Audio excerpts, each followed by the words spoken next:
আমাদের অনেক সময় বাসায় টিটেনাসের ভ্যাকসিন দেয়া লাগতে পারে, অথবা বিভিন্ন ধরনের ইন্ট্রামাসকুলার ইনজেকশন দেয়া লাগতে পারে।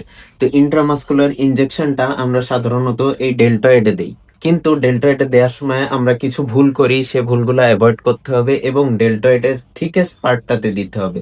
প্রথমত আমাদের এই অ্যাক্রোমিয়ান প্রসেসটা খুঁজে বের করতে হবে, মানে এই যে বনি একটা ফিল পাবেন আপনি হাত দিলে, মানে একটা শক্ত হাড়ের মতো ফিল পাবেন, ঠিক ওইখান থেকে 2 আঙ্গুল বা অনেক সময় 3 আঙ্গুল নিচে ইনজেকশনটা দিতে হবে। তো এক্ষেত্রে কিছু ভুল হয়, আমরা সাধারণত এই 2 আঙ্গুলটা এভাবে ফ্লিপ করে দিব, দিয়ে দেখবেন যে এখানে একটা ত্রিভুজের মতো তৈরি হয়েছে।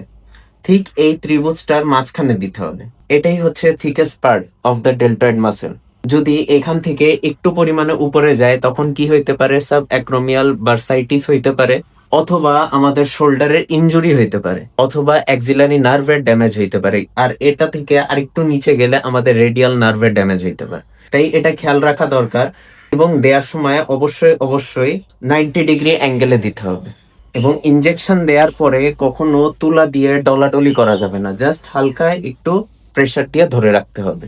তো সবাই সুস্থ থাকবেন, সুন্দর থাকবেন। ভিডিওটি ভালো লাগলে আমাকে ফলো দিয়ে রাখবেন এবং ভিডিওটি বেশি বেশি শেয়ার করবেন।